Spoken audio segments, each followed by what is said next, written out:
Hello and welcome to How Not to Play, the channel where I play Magic badly.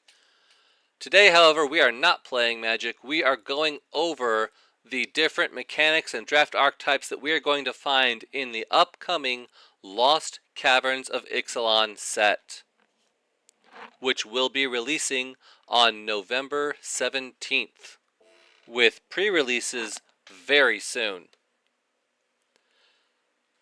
So as with any limited format, it's important to know what to look for, what to look forward to. And so that's why we're here, to let you know the different draft archetypes and mechanics to expect in your Lost Caverns of Ixalan limited event, be it in paper or on Arena. So the first of our 10 archetypes is the entire reason that we're hyped about Ixalan. It is dinosaurs. We know from the last time we were in Ixalan that dinosaurs are everywhere and they are coming back with a vengeance in Caverns of Ixalan. We have our red-green Stompy deck featuring all the dinosaurs. Get your ramp, put out your big things, and just make your opponent deal with it. It's an age-old strategy, and it is always fun. The signpost card for the Dinosaur Stompy deck is going to be there on your screen. Feel free to murder that name however you want to. Whenever the firstborn of Gishath enters the battlefield, you can pay 2 mana, and a target dinosaur deals damage equal to its power to another creature. Does not fight. There is no reciprocation. You just chomp on something. So if you've got your Cavern Stomper out, that's 7 damage straight to anything, and that's probably gonna kill it. And then again, Cavern Stomper, really big, a 6-drop, but there is plenty of ramp to go around. Be sure to find that for your red-green dinosaur deck. Our second recurring tribe from Old Ixalan is our green-blue merfolk. So just like last time, the merfolk do come in with this explore mechanic, really hot and heavy. If we remember from the explore mechanic, what happens is when, say, River Herald Scout enters the battlefield, he explores. You reveal the top card of your library. If it's a land, it goes to your hand. Otherwise, River Herald Scout will gain a +1/+1 counter, and that card you revealed you can either put back if you like it or throw it into your graveyard if you don't. Nanzil one-ups that. So that land that you just put into your hand, you can now put onto the battlefield. Whenever your River Herald Scout gets that +1 counter for exploring, Nakanzil gets it as well. So if you do go for the Simic Merfolk route, be sure to look for a lot of these good explore cards and Nanzil Current Conductor as your big finisher. However, merfolks have something else in their pocket in the Caverns of Ixalan, and that is a map. So not only can the merfolk come in and explore, but any tribe really can use these map tokens. They happen on ETB triggers, they happen on instant sorceries, you name it. You can probably get a map token from it somewhere in this set. And with this map token, it is an artifact that you can tap and sacrifice to have target creature explore. So not just whenever Waterwind Scout enters the battlefield it explores. No, when Waterwind Scout enters the battlefield, any creature can use that map to explore. And so that is a nice upgrade or play on the explore mechanic that I really look forward to exploring. The third main group in original Ixalan was the vampires, and they are delving into the Caverns of Ixalan as well. And here we see Bartolome del Presidio. Yes, that's the actual name of the card. This is not a Spanish card. Whenever you sacrifice another creature or artifact, he gets a +1/+1 counter. So we see the vampires are coming in with this sacrifice effect again. And so you're going to want to make sure that you have a lot of creatures, maybe tokens. But if you notice, it's not just creatures. It's also artifacts. So if you get that map token, you can sacrifice that map token to Bartolome, and he'll get a +1/+1 counter instead of, naturally exploring. Vampires, you can also use Acolyte of Aclazotz and have your traditional aristocrat style deck, just as long as you've got enough creatures and artifacts to sacrifice to it. And while you're sacrificing all this stuff, that kind of leads us into our first real new mechanic in Caverns of Ixalan, and that is Descend. So as we see with Canonized in Blood, at the beginning of your end step, if you descended, you can put a +1 counter on a creature you control. Descend means to put a permanent card into your graveyard from anywhere. So if you sacrifice a creature, you've descended. If, say you have Seismic Monster Store out, you sacrifice a land to draw a card, that land goes to your graveyard, you've descended. If you get milled, one of your permanents goes to the graveyard through that mill, that is descending. If you mountain cycle your Monstrous Soar, yes, land cycling is back, and each color has one of these land cyclers. That card going to your graveyard, even though it was through a discard, is still descending and can still trigger all of your descend mechanics. Another tribe we find in Caverns of Ixalan that cares about sacrificing is our Rakdos Goblins. As we see with our signpost here, Zoyoa, at the beginning of your end step, if you descended, each opponent has to discard a card, sacrifice a permanent, or take 3 damage. And so as we see through Enterprising Scallywag, if you descended this turn, create a treasure token. That treasure token is a permanent. So when you sacrifice your treasure token for mana to cast your other spells, you have just descended. Which means that Scallywag gives you another treasure, Zoyoa triggers, making your opponent take 3 damage or lose a card. And so as we can see some of those descend mechanics, it doesn't matter what goes to the graveyard, from where, how, or even if it stays there. As long as that permanent touches the graveyard, that descend mechanic is going to trigger. Now, as our main races are descending into the Caverns of Ixalan, we find our big bad of the set, and that is the Myconids. These are fungus creatures that are led by the Mycotyrant, who wants to basically assimilate everybody in Ixalan to bring them into a better understanding under the Mycotyrant's hive mind. So he assimilates people, he gains their knowledge, and then everybody basically acts as extensions of him and his will, and there's all peace and prosperity except that you no longer exist. But anyway, we see the Myconids once again using this descend mechanic, but in a slightly different way. Instead of just doing triggers when things hit the graveyard, we are looking at these descend thresholds that we see on Akawali, the Seething Tower. So if you have 4 or more permanents in your graveyard, if you have a descend threshold of 4, then he gains +2/+2 in trample.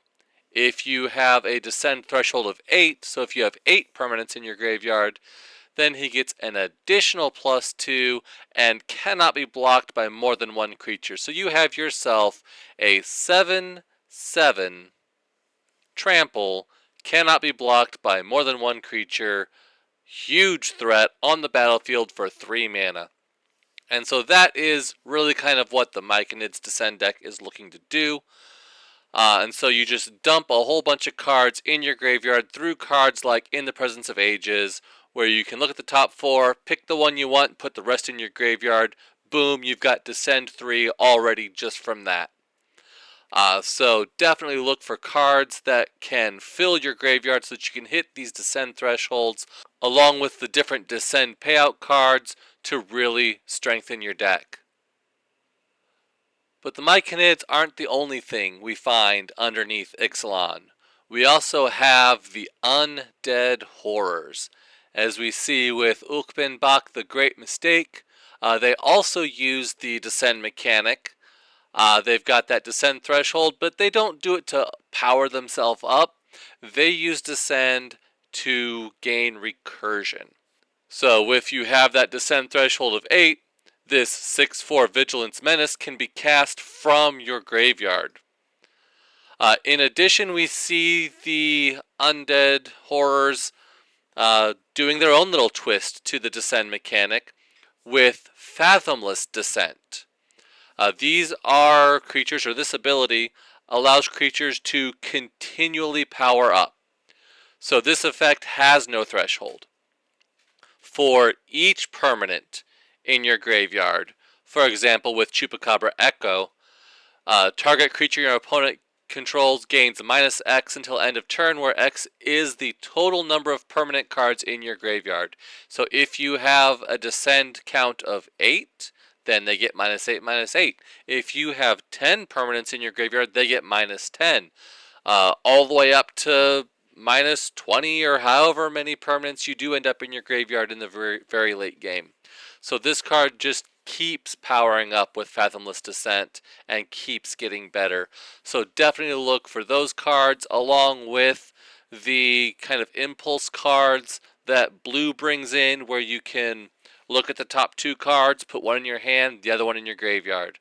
And so by doing that, you can really power up this undead horror and get the Dimir deck fueling your graveyard, fueling your descent cards, fueling your Fathomless Descent cards, and just overpowering the board that way. But evil isn't the only thing that we find underground. Once we have gone through the Caverns of Ixalan, we find that the plane is actually hollow, and there is an inside populated by the Malamet, which is a race of cat people, and they are featured through the white-green Selesnya aggro deck. They care about putting creatures onto the battlefield through regular casting, through tokens. However, you can get different cards on the battlefield. They do support a go wide aggro plan. They also support a go big aggro plan with Kutzel's effect. Whenever creatures have power greater than their base power, you draw a card. It's going to be more aggro, and so then you go ahead and keep fueling your strategy that way. Now, how do you get your creatures' power greater than their base power? The easiest way is going to be probably through +1/+1 counters, like the Malamet Battleglyph. It's a sorcery for 1 green. You can put a +1 counter on a creature if it entered the battlefield this turn, and then you can use it to fight something, to remove one of your opponent's creatures to fuel your aggro plan. Not just that, but there are equipments as well. The Explore mechanic is going to be very big in this archetype as well. So you can get all those exploration triggers, all of those map tokens to be putting +1 counters around to make sure that your creatures can survive combat. And that is the Malamet aggro plan. But new friends aren't the only aggro decks around. We still have pirates running around. And yes, they are on an aggro plan also, but with an artifact twist. So as we see with Captain Storm, Cosmium Raider, whenever an artifact enters the battlefield under your control, you can put a +1 counter on a pirate you control. So an artifact like Hotfoot Gnome, which is a 3/1 with haste, and you can tap it to give something else haste to once again fuel that aggro, get the +1 counters, make stuff quick, and just really kind of dominate the board. And so we see blue-red going away from the typical spells archetype and going more into the artifact aggro plan. So that will be something interesting to play around with. But pirates aren't the only ones that care about artifacts. We also have the Selesnya crafting deck. We also have the Azorius crafting archetype. Craft is another new mechanic in Caverns of Ixalan, but also one that we've kind of seen before in a different vein. If we read the Craft with Artifact here on Master's Guide Mural, you pay some amount of mana, in this case 7. You exile this artifact along with another artifact you control or an artifact from your graveyard.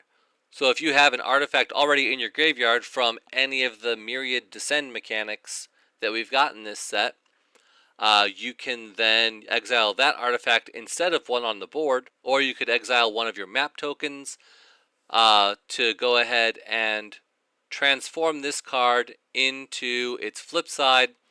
And like I said, we've seen this a lot with Meld from the Innistrad block, but this is kind of an interesting new take, and I'll be interested to see how it works out. But then with the flip side, it's usually going to be something pretty broken, like Masters Manufactory, tap, create a 4/4 blue and white golem artifact creature token. Yeah, you can only use it if another artifact has entered the battlefield under your control this turn. But if you're playing a white-blue artifact crafting deck, you're going to have that. Plus all of the map tokens, all of the treasure tokens, all of the any other creature tokens that are all in this set. Those will all trigger that and let you just pop out a 4/4 just about every turn.